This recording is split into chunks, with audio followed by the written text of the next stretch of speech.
हर हर महादेव। आपका स्वागत है हमारे चैनल आरटी कैंपस पे। हम लोग अब मेंडल साहब के जेनेटिक्स में जहाँ तक पढ़ लिए थे उससे थोड़ा आगे का चीज़ पढ़ेंगे। हम कल पी प्लांट के बारे में जिक्र कर अच्छा सब्सक्राइब कर दीजिएगा, 2 सेकेंड लगेगा, आपको कंटेंट अच्छा मिल जाएगा, टेंशन नहीं लीजिए। पी प्लांट के बारे में पढ़ रहे थे। पी प्लांट में तो एक तो चीज़ पढ़े थे हम लोग कि इसके ऑफ स्प्रिंग का नंबर क्या होता है, बहुत ज़्यादा होता है।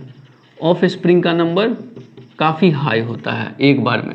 दूसरा, ये सेल्फ पॉलिनेटेड होता है। अब ये क्या होता है वो सुनिएगा, ये बड़ा मेन चीज़ है। क्रॉप जो होता है ना, क्रॉप या प्लांट, वो 3 प्रकार के होते हैं पॉलिनेशन के आधार पे। पॉलिनेशन कैसे करता है उसके आधार पे। एक बार और, क्रॉप या प्लांट 3 प्रकार के होते हैं, पॉलिनेशन कैसे करते हैं उसके आधार पे। पहला जो होता है ना उसको बोलते हैं सेल्फ पॉलिनेटेड। सेल्फ पॉलिनेटेड, ठीक। दूसरा जो होता है वो होता है क्रॉस पॉलिनेटेड। और तीसरा जो होता है ना वो होता है often self pollinated, often cross pollinated. क्या होता है वो सुनिएगा। अगर मान लीजिए कोई एक प्लांट है, ठीक, इस पे ये फूल लगा हुआ है। अगर इस फूल के पास मेल और फीमेल दोनों है तो मेल बनाएगा पॉलन ग्रेन और फीमेल बनाएगी ओवरी, मतलब ओव्यूल। ओव्यूल बोले तो अपना गैमिट। मेल का पॉलन ग्रेन अगर उसी फ्लावर का पॉलन ग्रेन उसी ओव्यूल को फर्टिलाइज कर दे तो इसी को बोलते हैं सेल्फ पॉलिनेटेड क्रॉप या सेल्फ पॉलिनेशन। एक तो केस ये है। दूसरा केस ये है कि प्लांट यही है, इसका मेल फ्लावर तो हो गया ऊपर और फीमेल फ्लावर हो गया नीचे, पॉलन ग्रेन यहाँ से निकल के यहाँ चला आया, ये भी सेल्फ पॉलिनेटेड है। क्योंकि देखिए जेनेटिक इसका, जो इसके रूट का जीन होगा वही तो जीन फूल का होगा, ठीक वैसे ही जो इसके इस फूल का जीन होगा वही जीन इसका होगा। मतलब हमको प्लांट फूल नहीं देखना है, हमको देखना है मेल और फीमेल का जेनेटिक कंस्टिट्यूएंट, वो जीन उसका कैसा है। अगर दोनों का सेम है, सेल्फ पॉलिनेटेड सेम है, सेल्फ पॉलिनेटेड, इस सेल्फ पॉलिनेटेड क्रॉप में, सेल्फ पॉलिनेटेड प्लांट में लगभग 5% जो होता है ना क्रॉस पॉलिनेशन हो सकता है। ये चीज़ गजब का है। सेल्फ पॉलिनेटेड प्लांट में लगभग 5% जो है ना क्रॉस हो सकता है। हमको कोई दिक्कत नहीं है क्रॉस करवाने से। सेल्फ पॉलिनेटेड प्लांट में लगभग 5% क्रॉस हो सकता है। क्रॉस पॉलिनेटेड क्या होता है, हम प्लांट ढूंढने गए, हमको पता चला कि एक प्लांट में अगर मेल है तो दूसरे प्लांट में फीमेल है।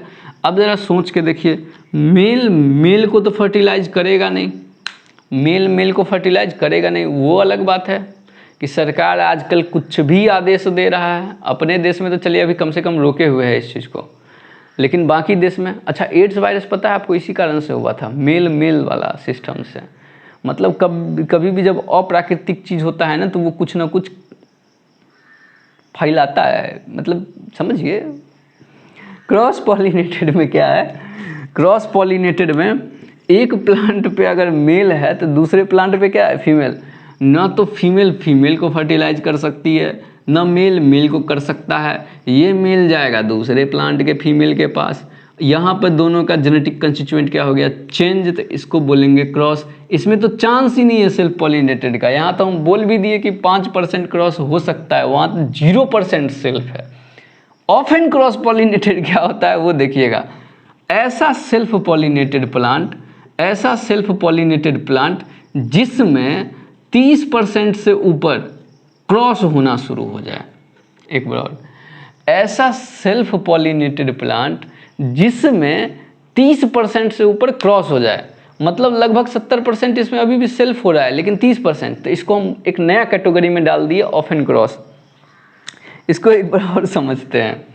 सेल्फ पॉलिनेटेड मतलब हुआ या तो एक फूल में मेल फीमेल हो, या एक पेड़ पर ऊपर मेल हो नीचे अच्छा एक फूल में मेल फीमेल है तो भाई साहब ये भी एक पेड़ पे ही है, या फिर एक पेड़ पे ऊपर मेल नीचे फीमेल हो।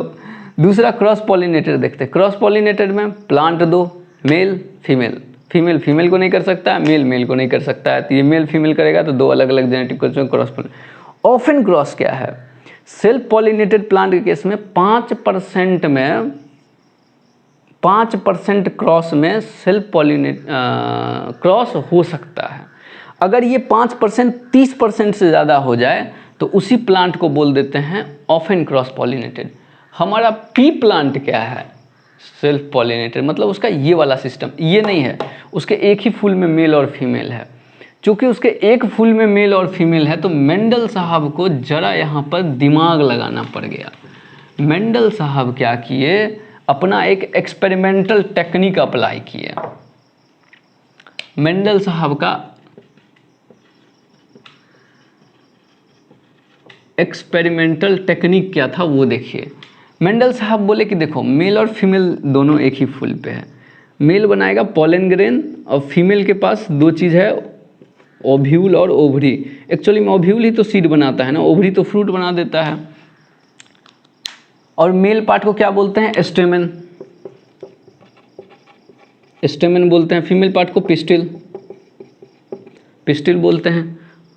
मेंडल साहब बोले कि अगर इसको हम छोड़ दें, अगर इसको हम छोड़ दें, ये चुपचाप उठेगा और अपने आप को फर्टिलाइज कर देगा अपने ही फूल को।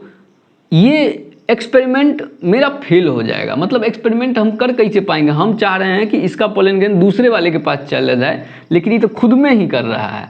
तो ये मेंडल साहब सबसे पहला एक टेक्निक अप्लाई किए जिसको बोलते हैं emasculation, emasculation and bagging tagging technique. Bagging tagging technique क्या होता है वो सुनिए। इमैस्कुलेशन का मतलब हुआ एक फूल में से उसके मेल पार्ट को काट के हटा दो और इसको कवर कर दो। एक बार और, इमैस्कुलेशन टेक्निक हुआ। अच्छा, क्रॉस में तो ये हमको जरूरत ही नहीं है, क्रॉस में तो पहले से अलग अलग है, तो हमको सिर्फ कवर करना होगा फूल को ताकि वो मेरे हिसाब से फर्टिलाइज करे। ये पी प्लांट जो था वो चाह रहा था कि हम अपने ही फूल में अपना पॉलन ग्रेन डाल दें, लेकिन मेंडल साहब क्या किए? मेंडल साहब बोले कि साले ऐसे करेगा, पॉलन ग्रेन को मेल पार्ट को काट दिए फूल में से। अगर मेल पार्ट खत्म हो जाएगा, सोच के देखिए, तो उसका पॉलन ग्रेन बनेगा नहीं, तब तो इसके पास कोई चांस होगा नहीं, दूसरे फूल का ही पॉलन ग्रेन आएगा। दूसरे फूल मतलब दूसरे प्लांट का। अब भाई साहब यहाँ कोई प्लांट है, ये भी तो आ सकता है उड़ के इसके प्लांट का, तो इसके प्लांट का नहीं, मेरे हिसाब से आए, मेरे हिसाब से। उसके लिए इसको कवर कर दिए प्लास्टिक से। किससे कवर कर दिए? किसी जगह जो कवर कर, प्लास्टिक से कवर कर दिया और एक टैग लगा दिए।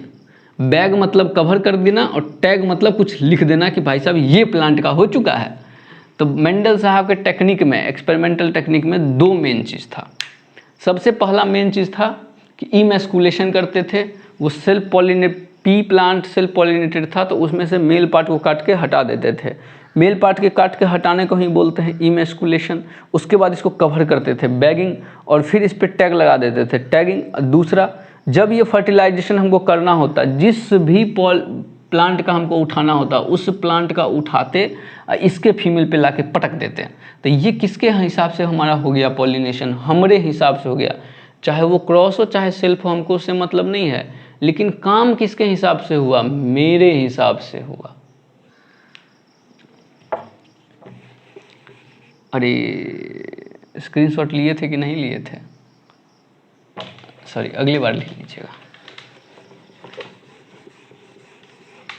समझना है अपने को, इस पे ज़्यादा थेसिस थोड़ी लिखना है। क्वेश्चन बने, बात ख़त्म, बाकी चीज़ से अपने को मतलब नहीं है। आगे देखते हैं। मेंडल साहब एक क्रॉस किए जिसको बोलते हैं मोनोहाइब्रिड क्रॉस। Monohybrid cross. सबसे पहली बात क्रॉस बोल रहे हैं, क्रॉस से आपको समझ में आना चाहिए क्रॉस पॉलिनेटेड प्लांट है। एक तो हमको ये समझ में नहीं आया कि एक तो मेंडल साहब इसको बोलते हैं मोनोहाइब्रिड क्रॉस, प्लांट है सेल्फ पॉलिनेटेड। क्रॉस क्यों बोलना है? क्योंकि हम लोग दो टेक्निक यूज कर लिए, इमैस्कुलेशन और बैगिंग टैगिंग टेक्निक। इससे क्या हो गया? उसका मेल पार्ट हट गया तो क्रॉस ही ना हो गया।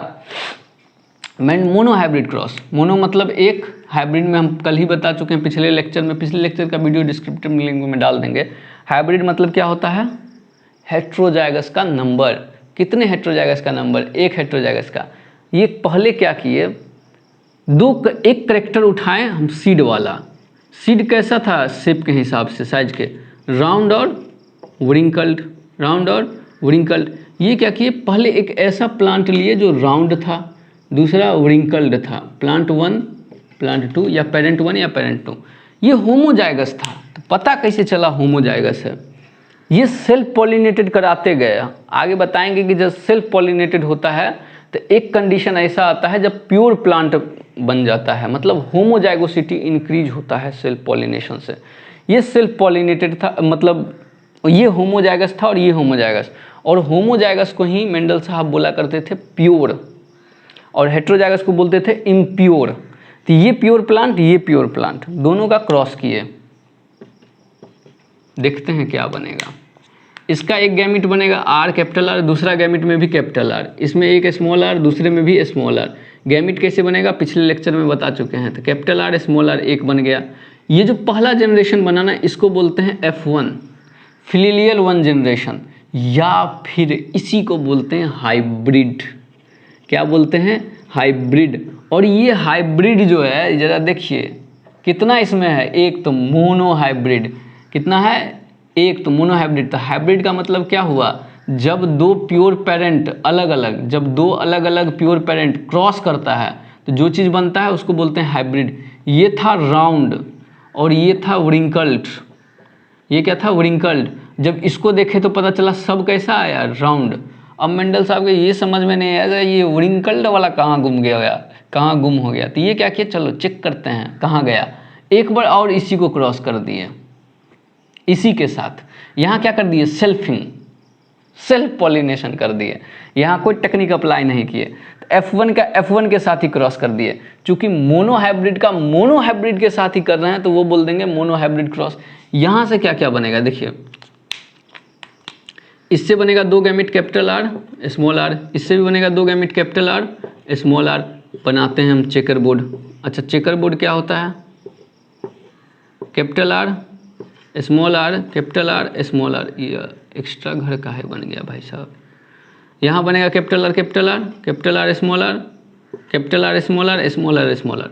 जब ये देखते हैं, अच्छा ये F1 जनरेशन, तो ये कौन सा जनरेशन हो जाएगा? F2 जनरेशन, मतलब फिलियल 2 जनरेशन। ये हाइब्रिड नहीं है, क्योंकि ये हाइब्रिड क्यों नहीं है? क्योंकि ये दो हेट्रोजाइगस से रिएक्शन, दो हेट्रोजाइगस से फर्टिलाइजेशन हो रहा है। अब जरा देख के देखिए, ये भी होगा राउंड, ये भी होगा राउंड, ये भी होगा राउंड, और ये कैसा हो गया? व्रिंकल्ड। अब मेंडल साहब का दिमाग ठनका, यहाँ पर व्रिंकल्ड था, इसमें व्रिंकल्ड छुप गया, इसमें व्रिंकल्ड दिख गया, ये हो क्या रहा है? तो मेंडल साहब एक हाइपोथेसिस सोचे। वो बोले कि ऐसा करेक्टर जो हाइब्रिड में दिखाएगा उसको तो बोल देंगे डोमिनेंट, और ऐसा करेक्टर जो सिर्फ रिसेसिव एक साथ रहेगा तब दिखाएगा उसको बोल देंगे रिसेसिव। क्या बोले हम समझे? बोले कि जब ऐसा करेक्टर जो हाइब्रिड में दिखाएगा उसको बोल देंगे डोमिनेंट, और ऐसा करेक्टर जो सिर्फ और सिर्फ होमोजाइगस कंडीशन में दिखाएगा उसको बोल देंगे रिसेसिव। रिसेसिव करेक्टर जब डोमिनेंट के साथ आएगा तो रिसेसिव करेक्टर छिप जाएगा, डोमिनेंट करेक्टर दिख जाएगा।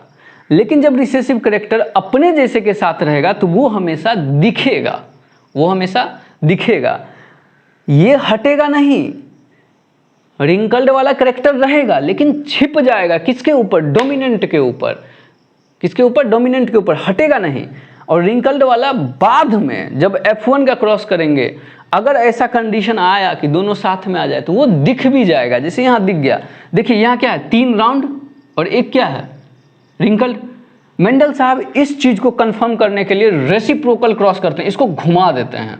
अगर ये मेल लेते हैं, ये फीमेल लेते हैं, तब उल्टा कर देते हैं, इसको फीमेल कर देते हैं, इसको मेल करते हैं, फिर भी यही चीज आया। तो दूसरा चीज वो बोले कि जो भी करेक्टर है उस पर सेक्स का प्रभाव नहीं है, चाहे मेल हो चाहे फीमेल हो, उससे इसको कोई मतलब नहीं है। इस मोनो हाइब्रिड क्रॉस पे वो एक लॉ भी दिए थे जिसको बोलते हैं लॉ ऑफ सेग्रीगेशन, वो हम आपको अगले लेक्चर में पढ़ाएंगे।